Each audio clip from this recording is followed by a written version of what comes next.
샤넬 재킷 한 벌 가격이면 옷장 하나를 채울 수 있습니다. 에르메스 가방 하나 값이면 1년치 옷을 살 수 있어요. 2025년 11월 명품의 수도 파리 한복판에서 전례 없는 광경이 펼쳐졌습니다. 170년 역사의 프랑스 백화점 앞에 수백 명이 줄을 섰는데 그들이 기다린 건 명품이 아니었어요. 티셔츠 한 벌에 2,000원, 원피스 한 벌에 10,000원짜리 중국 패스트 패션 브랜드 쉬인의 첫 상설 매장 개장이었습니다. 개장 4일 만에 방문객 5만 명이 몰렸고 같은 시각 매장 밖에서는 환경단체와 노동인권활동가들이 격렬한 시위를 벌였죠. 프랑스 정부는 개장 다음 날 쉬인 소포 20만 개를 공항에서 전량 검사하며 전쟁을 선포했어요. 파리지앵들은 왜 샤넬 대신 쉬인을 선택했을까요?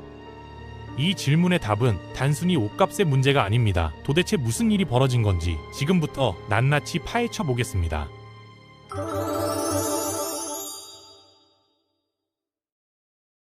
2025년 12월 5일 아침 8시 파리 마레 지구의 BHV 마레 백화점 앞은 개장 몇 시간 전부터 인파로 가득했어요.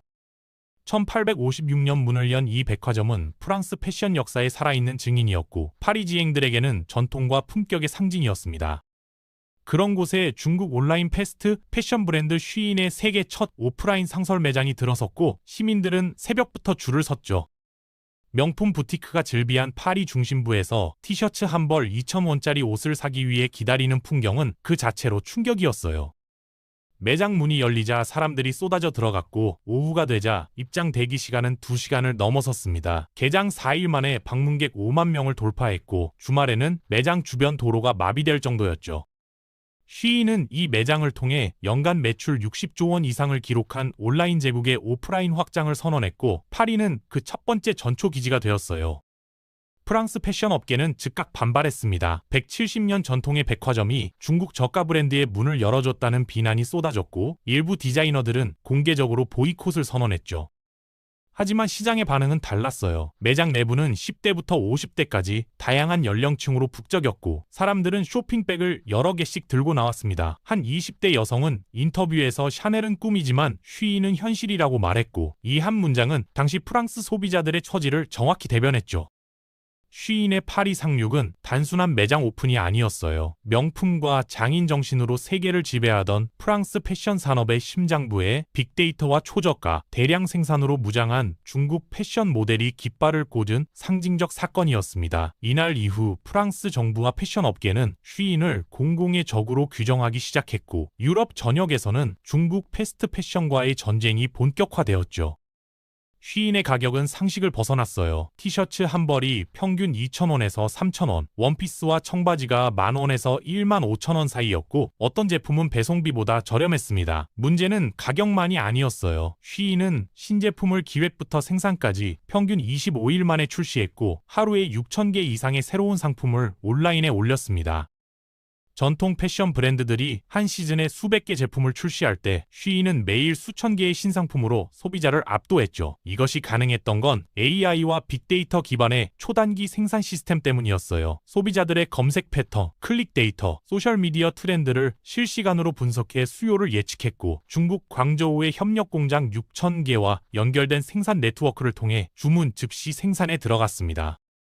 재고 부담이 거의 없었고 소비자 반응이 좋은 제품만 대량 생산했기에 손실이 최소화되었어요. 이는 디자이너가 6개월 전에 다음 시즌 컬렉션을 기획하는 전통 패션 산업과는 완전히 다른 구조였죠. 쉬인은 패션이 아니라 알고리즘이었고 옷이 아니라 데이터를 팔았습니다.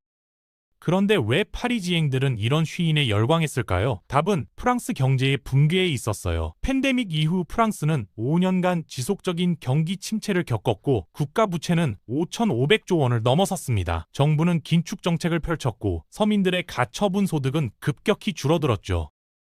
소비자 물가는 평균 20% 이상 상승했고 특히 의류 가격은 30% 가까이 올랐어요. 명품 브랜드들은 이 기간 동안 가격을 평균 20%에서 30%까지 인상했고 중산층조차 과거처럼 브랜드 옷을 구입하기 어려워졌습니다. 파리지앵들이 명품을 포기한 게 아니었어요. 경제가 명품을 감당할 수 없게 만들었죠. 샤넬은 희망사항이었고 쉬인은 현실이었습니다. 쉬인 매장 앞에 줄 선 사람들은 가난해서가 아니라 합리적 선택을 한 것이었어요. 그리고 이 합리성이야말로 프랑스 패션 산업이 가장 두려워한 것이었습니다. 쉬인 매장 개장일 파리 말에 지구는 두 개의 세계로 나뉘었어요. 매장 안쪽에서는 쇼핑객들이 옷더미를 뒤지며 환호했고 바깥쪽에서는 환경단체와 인권단체, 프랑스 섬유노조 회원들이 피켓을 들고 항의 시위를 벌였습니다. 쉬인은 지구를 파괴한다, 노예 노동으로 만든 옷을 사지 마라는 구호가 울려 퍼졌고 일부 시위대는 매장 입구를 막으려 했죠.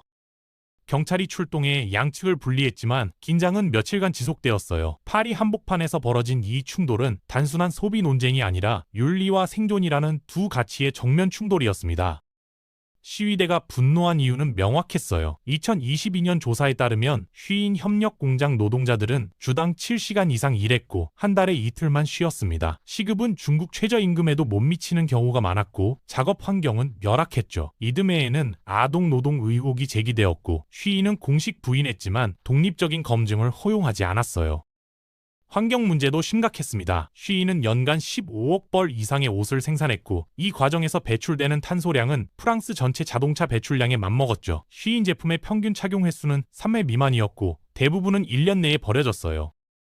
지적재산권 침해도 끊이지 않았습니다. 최근 몇 년간 쉬인은 수십 건의 디자인 도용 소송에 휘말렸고 독립 디자이너들의 작품을 무단 복제해 판매한 사례가 계속 적발되었죠. 럭셔리 브랜드의 로고와 디자인을 살짝 변형해 판매하는 일도 빈번했고 법적 대응이 이어졌지만 쉬인의 초저가 모델은 법적 비용을 감수하고도 이익을 남겼어요. 시위대는 이런 쉬인의 비즈니스 모델 자체가 비윤리적이며 프랑스 사회가 이를 받아들여서는 안 된다고 주장했습니다. 하지만 매장 안의 소비자들은 달랐어요. 한 30대 여성은 윤리적 소비를 하고 싶지만 내 월급으로는 불가능하다고 말했고 다른 소비자는 자라와 H&M도 중국에서 만드는데 왜 쉬인만 욕하느냐며 반발했죠. 경제적 압박과 윤리적 소비 사이에서 프랑스 시민들은 찢겨 있었고 파리 말의 지구는 바로 그 균열이 가시화된 현장이었어요. 환호와 분노가 공존한 이 광경은 프랑스 사회가 직면한 딜레마를 그대로 보여주었습니다. 쉬인 매장이 개장한 다음 날 프랑스 정부는 충격적인 조치를 단행했어요. 파리 샤를드골 공항에서 쉬인 소포 20만 개를 전량 검사하기로 결정한 겁니다. 세관 직원 수백 명이 동원되었고 공항 물류센터는 개봉된 쉬인 소포로 가득 찼죠. 이는 프랑스 역사상 단일 기업을 대상으로 한 가장 대규모 전수조사였고 정부가 쉬인과의 전쟁을 공식 선포한 순간이었어요. 프랑스 내무부는 성명을 통해 쉬인은 프랑스 공공질서를 반복적으로 침해하고 있으며 국가 차원의 대응이 불가피하다고 밝혔습니다. 이 조치의 직접적 계기는 한 달 전 발생한 사건이었어요. 쉬인 온라인 플랫폼에서 판매된 일부 제품 중 어린이처럼 생긴 성인용 인형이 적발되었고 프랑스 경찰은 이를 구매한 사람들을 추적했죠. 수사 결과 구매자 중 일부가 성범죄 전과자였고 50대 남성 한 명이 체포되었어요. 프랑스 정부는 쉬인의 상품 관리 시스템이 심각한 공공안전 위협이라고 판단했고 전수조사를 결정했습니다. 하지만 업계에서는 이것이 명분일 뿐 실제로는 쉬인의 프랑스 시장 잠식을 막기 위한 정치적 결정이라는 분석이 나왔죠. 전수조사는 일주일간 진행되었고 쉬인 배송은 전면 중단되었어요. 수만 명의 소비자가 주문한 상품을 받지 못했고 쉬인 측은 프랑스 정부를 상대로 법적 대응을 검토한다고 발표했습니다. 조사 결과 일부 제품에서 유해 화학 물질이 검출되었고 안전기준 미달 제품도 발견되었지만 대부분은 문제가 없었죠. 그럼에도 프랑스 정부는 쉬인에 대한 감시를 강화하겠다고 선언했고 이후 EU 본부에 회원국 공동 대응을 요청했어요. 프랑스는 사실상 중국 패스트 패션과의 전쟁을 시작한 겁니다. 이 조치는 국제적 논란을 불러일으켰어요. 중국 정부는 프랑스의 조치가 자유무역을 침해한다며 반발했고 WTO 제소 가능성을 언급했습니다. 한편 프랑스 내부에서도 찬반이 엇갈렸죠. 패션업계와 환경단체는 환영했지만 소비자들은 정부가 우리의 소비 선택권을 침해한다며 불만을 표출했어요. 샤를드골 공항에서 시작된 쉬인 소포 전수조사는 단순한 행정 조치가 아니었습니다. 그것은 유럽이 저가 제조업의 공세에 맞서 마지노선을 긋는 경제전쟁의 시작이었죠. 프랑스 정부의 강경 대응 뒤에는 숫자로 증명되는 위기감이 있었어요. 쉬인의 성장 속도는 경악스러웠습니다. 2019년 매출 50억 달러였던 쉬인은 2024년 500억 달러를 돌파하며 불과 5년 만에 10배 성장을 기록했죠. 전 세계 패스트 패션 앱 다운로드 순위에서 쉬인은 1위를 차지했고 월간 활성 사용자 수는 2억 5천만 명을 넘어섰어요. 특히 유럽 시장에서의 성장이 두드러졌는데 유럽의 쉬인 월간 이용자는 1억 4천만 명에 달했고 그중 프랑스가 2,700만 명으로 유럽 1위를 기록했습니다. 이는 프랑스 전체 인구의 40%가 쉬인을 사용한다는 뜻이었고 프랑스 패션 시장의 판도가 근본적으로 흔들리고 있음을 의미했죠. 더 심각한 건 쉬인이 단독 현상이 아니라는 점이었어요. EU 통계에 따르면 유럽으로 유입된 중국산 초저가 직구 상품은 연간 46억 개에 달했고 이 중 의류가 절반 이상을 차지했습니다. 쉬인, 테무, 알리익스프레스 같은 중국 플랫폼들이 유럽 소비자를 빠르게 잠식하고 있었고 전통적인 유럽 패션 기업들은 속수무책이었죠. 자라를 보유한 스페인의 인디텍스, H&N을 보유한 스웨덴 그룹 모두 최근 몇 년간 유럽 내 매출이 하락했어요. 프랑스의 상황은 더 심각했습니다. 프랑스는 샤넬, 루이비통, 디올, 에르메스 같은 글로벌 명품 브랜드의 본거지였고 패션 산업은 프랑스 GDP의 2.7%, 약 100조 원 규모를 차지했죠. 고용 인원도 100명이 넘었어요. 하지만 쉬인 같은 초저가 브랜드의 공세로 중저가 패션 시장이 무너지면서 프랑스 중소 패션 기업들이 연쇄 도산하기 시작했습니다. 최근 몇 년간 프랑스 내 의류 제조업체 폐업률은 전년 대비 35% 증가했고 소매 의류점 폐점도 급증했죠. 골목 상권이 붕괴하고 일자리가 사라졌어요. 더 본질적인 위협은 문화적 정체성의 흔들림이었습니다. 프랑스에게 패션은 단순한 산업이 아니라 국가 정체성의 핵심이었어요. 19세기 후반부터 파리는 세계 패션의 중심이었고 프랑스는 고급 문화와 예술의 상징으로 군림했죠. 하지만 쉬인이 파리 한복판에 매장을 열고 파리지앵들이 줄을 서는 광경은 프랑스의 자존심을 정면으로 짓밟는 것이었어요. 프랑스 정부가 쉬인을 겨냥한 진짜 이유는 경제적 위협과 문화적 위기감이 결합된 것이었습니다. 쉬인 사태는 프랑스에게 산업, 경제, 정체성 모두가 걸린 전쟁이었죠. 하지만 프랑스 정부의 강경 대응은 내부로부터 거센 반발에 직면했어요. 시민들은 쉬인만 공격하는 게 이중잣대라고 비판했습니다. 자라와 A&M 같은 글로벌 패스트 패션 브랜드들도 중국, 방글라데시, 베트남 공장에서 저임금 노동자들을 고용해 옷을 만들었고 환경오염 논란에서 자유롭지 못했죠. 최근 몇 년간 유럽 내 여러 패스트 패션 브랜드가 디자인 도용과 노동 착취 의혹으로 고발되었지만 쉬인만큼 강력한 정부 제재를 받지는 않았어요. 한 시민은 SNS에 쉬인이 중국 기업이라서 때리는 것 아니냐고 썼고 이 게시물은 수만 개의 공감을 받았습니다. 명품 브랜드에 대한 불만도 폭발했어요. 최근 5년간 샤넬, 루이비통, 에르메스 같은 명품 브랜드들은 제품 가격을 평균 20%에서 30%까지 인상했죠. 샤넬의 클래식 플랫백은 600만 원대에서 1200만 원을 넘어섰고 에르머스 버킨백은 3000만 원에서 5000만 원으로 뛰었어요. 명품 브랜드들은 팬데믹 이후 수요 급증과 인플레이션을 이유로 들었지만 실제로는 초부 유층을 타깃으로 한 가격 인상 전략이었습니다. 중산층은 명품 시장에서 배제되었고 그들의 선택지는 쉬인과 같은 초저가 브랜드뿐이었죠. 프랑스 경제 상황도 쉬인 인기를 부채질했어요. 소비자 물가 상승률은 연평균 5%를 넘었고 특히 식료품과 에너지 가격이 급등했습니다. 실질 임금은 정체되었고 가처분 소득은 감소했죠. 집값 부담도 커졌고 청년 실업률은 18%에 육박했어요. 이런 상황에서 시민들에게 윤리적으로 소비하라고 요구하는 건 공허한 구호에 불과했습니다. 한 40대 남성은 인터뷰에서 정부가 물가를 잡고 일자리를 만들어주면 우리도 비싼 옷을 사겠다. 하지만 지금은 생존이 먼저라고 말했죠. 프랑스 내부의 균열은 깊어졌어요. 환경단체와 인권단체는 쉬인 규제를 강화해야 한다고 주장했고 패션 업계는 중국 저가 공세로부터 보호 장벽을 쳐달라고 요구했습니다. 반면 경제학자들은 자유무역 원칙을 훼손하면 보복 관세를 초래할 수 있다고 경고했고 소비자 단체는 시민들의 선택권을 존중해야 한다고 맞섰죠. 파리에서 벌어진 쉬인 논란은 윤리와 경제, 보호주의와 자유무역, 반중 감정과 소비자 권리가 뒤엉킨 복잡한 사회적 갈등으로 확대되었어요. 그리고 이 갈등의 중심에는 무너진 프랑스 경제와 생존을 위해 합리적 선택을 할 수밖에 없는 시민들이 있었습니다. 프랑스 정부가 아무리 강력히 규제해도 시장의 흐름은 이미 정해진 방향으로 흘러가고 있었어요. 쉬인 매장 개장 직후 BHV 말의 백화점은 쉬인 매장을 추가로 5곳 오픈하겠다고 발표했습니다. 초기 반발에도 불구하고 매출이 예상을 초과했고 다른 백화점과 쇼핑몰들도 쉬인 입점을 타진하기 시작했죠. 프랑스 정부가 공항에서 쉬인 소포를 전수조사하고 환경세 부과를 검토하고 EU 차원의 규제를 요청해도 소비자들의 발걸음은 쉬인으로 향했어요. 왜냐하면 프랑스 경제는 시민들에게 다른 선택지를 주지 않았기 때문입니다. 프랑스 경제 지표는 암울했어요. 경제 성장률은 0.2%에서 0.5%에 그쳤고 내년 전망도 1% 미만이었습니다. 국가 부채는 GDP 대비 110%를 넘어섰고 정부는 복지 예산을 삭감하며 긴축 정책을 강화했죠. 소비자 신뢰 지수는 계속 하락했고 소매 판매는 전년 대비 마이너스를 기록했어요.